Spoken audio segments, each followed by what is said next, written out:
Hello friends, आज हम लोग पिछले क्लास वाला ही जो चीज़ बचा हुआ था उसको पूरा करेंगे।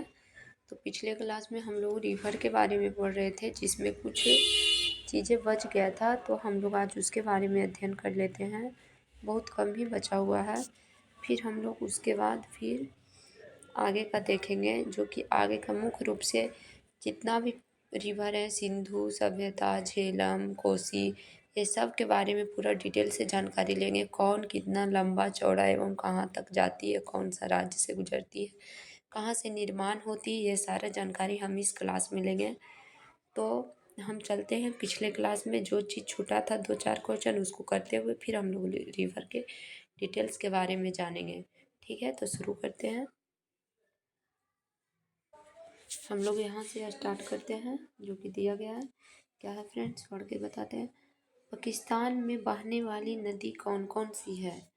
यानी कि पाक रिवर, पाकिस्तान में बहने वाली नदी कौन कौन सी है? तो यह हो जाता है सिंधु नदी, झेलम, चिनाब। सिंधु, झेलम, चिनाब जो मुख्य रूप से कहाँ बहती है? तो पाकिस्तान में बहती है। ठीक है फ्रेंड्स। उसके बाद आ जाता है क्या कि ये सब का पानी इंडिया में कितना परसेंट प्रयोग किया जा सकती है, मतलब किया जा सकता है, कितना परसेंट प्रयोग जो है कि इंडिया में हो रहा है। सिंधु, झेलम, चिनाब ये तीनों नदियों का पानी इंडिया में हम लोग कितना परसेंट पानी का उपयोग कर सकते हैं? तो टोटल कितना परसेंट? 20% पानी हम लोग इंडिया में यूज कर सकते हैं। ठीक है, क्योंकि ये सारी नदियाँ पाकिस्तान की ओर बहती है, तो हम लोग 20% ही यूज कर सकते हैं। फिर उसके बाद आ जाता है कि इंडिया में बहने वाली नदियाँ कौन कौन सी है? Indian river. तो इंडिया में बहने वाली नदी कौन कौन सी है? रावी, ब्यास, सतलज। ठीक है। फिर आगे का प्रश्न करेंगे, सिंधु नदी की सहायक नदियाँ कहाँ से होकर नहीं गुजरती है? सिंधु नदी की सहायक नदियाँ जो है वो कहाँ से होकर नहीं गुजरती है? तो ये उत्तराखंड से नहीं गुजरती है। ठीक है। फिर हम लोग आगे का प्रश्न करेंगे। इसके आगे का प्रश्न आ जाता है फ्रेंड्स, क्या कि गंगा नदी को बांग्लादेश में किस नाम से जाना जाता है? तो गंगा नदी को बांग्लादेश में पद्मा के नाम से जाना जाता है। ठीक है। उसके आगे का प्रश्न हम लोग करेंगे, कौन सी नदी पूर्व दिशा की ओर बहती है? तो ये सारावती नदी है। फिर उसके बाद का प्रश्न है, कौन सी नदी खंभात की खाड़ी में गिरती है? यही होगा, हाँ। कौन सी नदी खंभात की खाड़ी में गिरती है? तो यह हो जाएगा माही नदी। माही नदी कहाँ गिरती है फ्रेंड्स? ये खंभात की खाड़ी में गिरती है। ठीक है। फिर हम लोग यहाँ देखते हैं, वो पिछले क्लास का जितना बचा हुआ था, 2-4 क्वेश्चन बोले थे, 2-4 ही था। उसके बाद यहाँ पे आ जाते हैं रिवर्स ऑफ इंडिया। ठीक है, जो कि दूसरा दूसरा क्लास का ये चीज़ें है। तो रिवर्स ऑफ इंडिया हम लोग आज देखेंगे। तो इसमें पहला प्रश्न आ जाता है, क्या पेहरी डैम कहाँ से होकर बहती है? पेहरी डैम जो है इंडिया में वो कहाँ से होकर बहती है? तो ये उत्तराखंड से होकर बहती है। ठीक है। उसके बाद का प्रश्न क्या है, कौन सी ऐसी दो नदियां हैं जो नेपाल से होकर बहती है? कौन सी ऐसी दो नदियां हैं जो नेपाल से होकर बहती है? तो यह हो जाता है घाघरा और गंडक नदी। ठीक है फ्रेंड्स। उसके बाद का प्रश्न है, उसके बाद का प्रश्न हो जाता है यहाँ, कौन सी नदी डायरेक्ट गंगा को जोड़ती है? कौन सी नदी ऐसी है जो डायरेक्ट गंगा को जोड़ती है? तो यह कौन सी नदी हो जाता है फ्रेंड्स? सोन नदी, जो कि गंगा प्लस सागर दोनों मिलाकर गंगा सागर का निर्माण होता है भी। ठीक है, गंगा प्लस सागर मिलकर गंगा सागर का निर्माण होता है। उसके बाद हम लोग देखेंगे कि ब्रह्मपुत्रा की विड्थ कितनी है, यानी ब्रह्मपुत्रा की टोटल लंबाई कितनी है? तो ये 30 किलोमीटर दिया गया। विड्थ पूछ रहा है, इसलिए टोटल लंबाई 3000 किलोमीटर हो जाएगा इसका। ठीक है, जो कि इंडिया की सबसे ज़्यादा विड्थ है। इंडिया में सबसे ज़्यादा लंबी नदी कौन है? तो ये ब्रह्मपुत्रा है। ठीक है। फिर हम लोग देखेंगे कि गंगा की विड्थ कितनी है। तो 20 किलोमीटर, यानी कि गंगा की कुल लंबाई कितनी हो जाएगी? तो इसका हो जाएगा 2500 किलोमीटर टोटल। ओके। फिर हम लोग देखेंगे नेक्स्ट क्वेश्चन। तो ये आ जाता है, क्या उत्तराखंड के उत्तरकाशी जिले में 3900 मीटर की ऊंचाई गौमुख के निकट गंगोत्री हिमानी गंगा का उद्गम स्रोत है। हिमानी गंगा, यानी कि गंगा का उद्गम स्रोत कहाँ है? गौमुख के निकट गंगोत्री से। ठीक है, गंगोत्री से। उसके बाद का प्रश्न करेंगे, अलकनंदा के उद्गम स्थल कहाँ है। अलकनंदा कहाँ से निकलती है, तो यह बद्रीनाथ से निकलती है। कि बद्रीनाथ के ऊपर संतोष हिमानी अलकापुरी हिमनंद में है। ठीक है, अलकापुरी अलकनंदा कहाँ से निकलती है, अलकापुरी हिमनंद या बद्रीनाथ, वो भी एक याद रखें। उसके बाद का प्रश्न करेंगे हम लोग जैसा कि बोले थे कि हम लोग आज सिर्फ रिवर के बारे में पढ़ेंगे, तो आप देख सकते हैं कि यहाँ फिर सतलज आ गया। सतलज के बारे में हम लोग को अध्ययन करना है, तो आप सतलज नदी के बारे में देखते हैं। तो सबसे पहला प्रश्न आ जाता है कि प्रश्न नंबर 1 कि सतलज का उद्गम स्थल कहाँ है। सतलज नदी का उद्गम स्थल कहाँ है, तो मानसरोवर में है। ठीक है, उसके बाद मानसरोवर झील के समीप स्थित राकस ताल, जहाँ की सतलज नदी निकलती है, उस स्थान का नाम है मानसरोवर राकस ताल। ठीक है, उसके बाद का प्रश्न आ जाता है इसका कुल लंबाई कितनी है।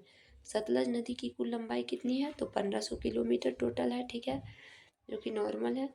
फिर उसके बाद देखेंगे कि भारत में इसका लंबाई कितनी है, यानी कि सतलज की टोटल लंबाई 1500 किलोमीटर है।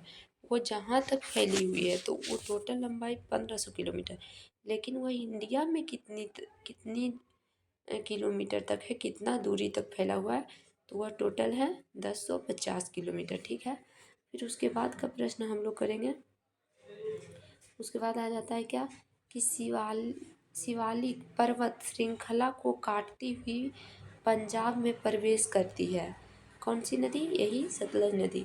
सतलज नदी जो है, सतलज जो है वो शिवालिक पर्वत को काटती हुई कहाँ, पंजाब में प्रवेश करती है। ठीक है, प्रश्न आ सकता है कि पंजाब में प्रवेश करने से पहले सतलज नदी किस पर्वत श्रृंखला को काटती है। पंजाब में प्रवेश करने से पहले तो वह शिवालिक पर्वत को काटती है। ठीक है, उसके बाद का प्रश्न देखेंगे हम लोग। फिर हम लोग आ गए सिंधु नदी के बारे में पढ़ने। ऊपर सतलज किए थे, फिर सिंधु नदी है। सिंधु नदी के बारे में अध्ययन करेंगे, तो आ जाता है क्या सिंधु का उद्गम स्थल कहाँ है। सबसे पहले उद्गम स्थल ही पूछा जाता है नदियों में, तो सिंधु का उद्गम स्थल कहाँ है, तो यह हो जाता है सनोख्या वाब। ठीक है, सनोख्या वाब में है इनका उद्गम स्थल, तथा सिंधु का टोटल लंबाई है 2880 किलोमीटर, जो कि इंडिया का नहीं दिया गया, बल्कि ये जहाँ तक भी फैला हुआ है और इंडिया से बाहर के देशों में भी उस सब का दिया हुआ है। तो सिंधु की टोटल लंबाई 2880 किलोमीटर है। फिर उसके बाद है इसकी सहायक नदियाँ कौन कौन सी हैं। सिंधु नदी भी काफ़ी प्रमुख है हमारे लिए, और कई नदियों बड़े नदियों में भी गिना जाता है। तो इसका पूछ रहा है कि इसकी सहायक नदियाँ कौन कौन सी है। तो सिंधु की सहायक नदियाँ हो जाएगी सतलज सतलज चिनाब रावी तथा ब्यास एवं झेलम। ये सारी नदियाँ जो है सिंधु की सहायक नदियाँ हैं। ठीक है, फिर आगे का प्रश्न देखेंगे। फिर उसके बाद हम लोग गंगा के बारे में अध्ययन करेंगे। जितना जितना इम्पोर्टेंट है उतना उतना ही बताया जाएगा, एवं जो जो नदी के बारे में पढ़ना है वो सारा दिया जाएगा, तो कंटिन्यू देखते रहें।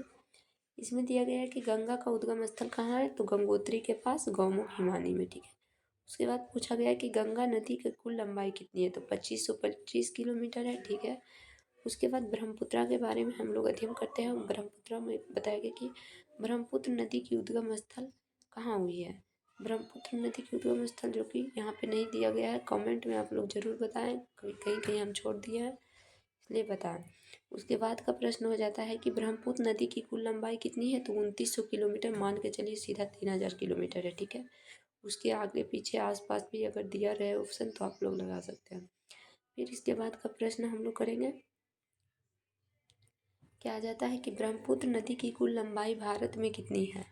यानी कि ब्रह्मपुत्र नदी पूरी भारत के बाहर भी जो, तो ऐसे कह सकते हैं कि जितने भी देश है वहाँ तक टोटल लंबाई जो है 3000 लगभग किलोमीटर है, 3000 के आसपास। लेकिन वह इंडिया में कितनी दूरी तक फैली हुई है, कितनी किलोमीटर तक, तो वह 916 किलोमीटर। ठीक है, उसके बाद का प्रश्न हम लोग करेंगे, ब्रह्मपुत्र की मुख्य सहायक नदियाँ कौन सी है। ब्रह्मपुत्र की मुख्य सहायक नदियाँ कौन सी है, तो कौन कौन सी है इसको हम देख लेते हैं। डिबोंग, लोहित, शेरसी, नौवी, दिहांग इत्यादि etc। ठीक है फ्रेंड्स, उसके बाद हम लोग नर्मदा के बारे में पढ़ेंगे, नर्मदा नदी के बारे में। तो आ जाते हैं नर्मदा के बारे में अध्ययन करने के लिए। तो है क्या, नर्मदा का उद्गम स्थल कहाँ है, तो अमरकंटक। नर्मदा कहाँ से निकलती है, तो अमरकंटक के पहाड़ियों से निकलती है, ठीक है। उसके बाद देखेंगे इसका कुल लंबाई कितनी है, नर्मदा की कुल लंबाई कितनी है, 13-12। आप लोग शॉर्टकट में जैसे भी याद रख सकते हैं, नर्मदा 13-12, नर्मदा 13-12, इसकी टोटल लंबाई हो जाती है, ठीक है। उसके बाद हम लोग पढ़ते हैं ताप्ती नदी के बारे में। ताप्ती नदी के बारे में हम लोग अध्ययन करते हैं क्या, कि ताप्ती का उद्गम स्थल कहाँ है। ताप्ती का उद्गम स्थल कहाँ है, यहाँ पे नहीं दिया गया है, आप कमेंट करके बताएं ताप्ती का उद्गम स्थल कहाँ है। फिर उसके बाद की हो जाता है कि ताप्ती की कुल लंबाई कितनी है। ताप्ती की कुल लंबाई कितनी हो जाती है, तो 724 किलोमीटर, ठीक है फ्रेंड्स। फिर हम लोग नेक्स्ट नदियों के बारे में हम लोग देखेंगे अभी फिर महानदी के बारे में, ठीक है। महानदी के बारे में देखेंगे तो इसमें लिखा गया है कि इसकी मुख्य नदियाँ कौन कौन सी है, यानी कि महानदी की मुख्य नदियाँ कौन कौन सी है। ये कौन कौन सी नदियाँ जो है महानदी से होकर गुजरती है, यानी महानदी से निकलती है, उसकी मुख्य नदियाँ कौन। तो यह हो जाता है ब्राह्मणी तथा बैतारणी, जो कि इनकी सहायक नदियाँ भी है, ठीक है। ब्राह्मणी एवं बैतारणी, महानदी की मुख्य नदियाँ ब्राह्मणी एवं बैतारणी, तथा इसकी कुल लंबाई कितनी है, तो 1550 किलोमीटर, सॉरी 1515, ओहो 815 किलोमीटर। महानदी की कुल लंबाई कितनी है, 815 किलोमीटर, ठीक है। लोग आगे का प्रश्न देखेंगे एवं कृष्णा नदी के बारे में पढ़ेंगे। कृष्णा नदी के बारे में यह दिया गया है कि कृष्णा नदी का उद्गम स्थल कहाँ है। ये भी आप लोग कमेंट में बताएं, 2-4 प्रश्न हम ऐसे ही छोड़ देते हैं और हर एक क्लास में छोड़ेंगे, आप लोग ज़रूर बताएं। लेकिन इसका ऊपर दूसरे क्लास में, इससे पहले वाला जो क्लास करवाए थे उसमें इसका आंसर जरूर मिल जाएगा, ठीक है। उसके बाद का प्रश्न हम लोग देखेंगे, कृष्ण नदी की कुल लंबाई कितनी है, तो 1401 किलोमीटर। आप लोग ऐसे याद रखें कि कृष्णा की कुल लंबाई 1401 किलोमीटर कृष्ण नदी की कुल लंबाई, ठीक है। कृष्ण की सहायक नदियाँ कौन सी है, तो भीम एवं तुंगभद्रा है, मूसी, अमरावती एवं कोयना, ठीक है। आप लोग 2-4 याद रखना ही पड़ेगा, क्योंकि ऐसे भी दे देता है भीम तुंगभद्रा, मूसी, अमरकंटक, ये किसकी सहायक नदियाँ हैं, तो कृष्णा की, ठीक है। उसके बाद का प्रश्न हम लोग करेंगे गोदावरी नदी के बारे में। गोदावरी नदी के बारे में अध्ययन करेंगे तो गोदावरी नदी में क्या आ जाता है क्या, ये प्रश्न कर लेंगे, गोदावरी नदी की कुल लंबाई कितनी है, तो गोदावरी नदी की कुल लंबाई कितनी हो जाती है, 1465 किलोमीटर हो जाती है, तथा इसका उद्गम स्थल कहाँ है, ये भी नहीं दिया गया है, उद्गम स्थल कहाँ है, तथा इसे बृंद गंगा या दक्षिणी गंगा भी कहा जाता है। दक्षिणी गंगा के नाम से विख्यात है गोदावरी नदी, ठीक है फ्रेंड्स। फिर हम लोग कावेरी के बारे में अध्ययन करते हैं। कावेरी नदी के बारे में पढ़ेंगे। कावेरी नदी में क्या दिया गया है, कावेरी नदी की कुल लंबाई कितनी है, कावेरी नदी की कुल लंबाई 800 किलोमीटर। ये तो आप लोग ऐसे भी याद रखते हैं, कावेरी मेहदी होती है वो 8 रुपये में देती है, तो कावेरी नदी की कुल लंबाई 8 यानी 800 किलोमीटर। फिर हम लोग इसके बारे में भी देखेंगे, तो इसे दक्षिणी गंगा भी कहा जाता है, ठीक है। कावेरी नदी को दक्षिणी गंगा भी कहा जाता है एवं कावेरी नदी की भी सहायक नदियाँ हैं, लेकिन उसके बारे में बहुत जानकारी लेने की जरूरत नहीं पूछी जाती है, क्योंकि ये सारी छोटी छोटी नदियाँ हैं। लेकिन इसका उद्गम स्थल कहाँ है, ये जरूर आपसे पूछा जाएगा, किस जिला में है, किस राज्य में। ये आपको नेक्स्ट क्लास में मैं बताऊँगी आप लोगों को, ठीक है। क्लास के लिए इंतज़ार कीजिए। फिर हम लोग पन्नार नदी के बारे में पढ़ेंगे। पन्नार नदी भी काफ़ी अच्छे हैं, इससे भी काफ़ी अच्छे क्वेश्चन पूछे जाते हैं। तो हम देखते हैं पन्नार नदी के बारे में। पन्नार नदी में हो जाता है कि पेन्नार की उद्गम स्थल कहाँ है। पेन्नार नदी का उद्गम स्थल कहाँ है, तो यह नंदी दुर्ग पहाड़ी में है, पहाड़ी से निकलती है, जो कि काफ़ी इम्पोर्टेंट क्वेश्चन पूछा गया है। पेन्नार नदी की कुल लंबाई, फिर हम लोग देखेंगे पन्नार नदी की उद्गम स्थल कहाँ है, तो नंदी दुर्ग में है एवं इसकी कुल लंबाई कितनी है। पन्नार नदी जो है उसकी उद्गम स्थल नंदी दुर्ग में है, कुल लंबाई इसका हो जाता है कितना, 557 किलोमीटर, ठीक है फ्रेंड्स। फिर उसके आगे का प्रश्न आ जाता है क्या, इसकी मुख्य सहायक नदियाँ कौन कौन सी है। पन्नार नदी की मुख्य सहायक नदियाँ कौन कौन सी है, तो पापाघनी तथा चित्रावती, ये VVI हो जाता है, आप लोग इसको ज़रूर पढ़ें। एवं पन्नार नदी हर जगह पूछा जाता है, इसके बारे में बहुत कम ही लोग जानते हैं, तो पन्नार नदी की मुख्य सहायक नदियाँ के बारे में ही पूछा जाएगा। एवं फिर इसका उद्गम स्थल कहाँ है, ये दोनों जरूरी है। तो पन्नार नदी का उद्गम स्थल हो जाता है नंदी दुर्ग एवं इसका सहायक नदी हो जाता है पापाघनी एवं चित्रावती, ठीक है। उसके बाद इसमें दिया गया है थोड़ा सा, क्या देख लेते हैं कि पढ़ते थे। नदी की लंबाई भारत भौतिकी पर्यावरण, अच्छा ये से ही दिया गया है, ये कुछ नहीं इम्पोर्टेंट है, ठीक है। आज के लिए, आज क्लास के लिए इतना ही रखते हैं। हम लोग नेक्स्ट क्लास में मिलते हैं। मेरा ज़्यादा से ज़्यादा क्लास 12 मिनट 15 मिनट तक का ही रहेगा, ठीक है, ताकि आप लोग कम टाइम में ज़्यादा प्रश्न देख सकें और जितना पढ़ें उतना याद रह सके। ठीक है फ्रेंड्स, आगे क्लास में देखते हैं, मिलते हैं। ठीक है, धन्यवाद।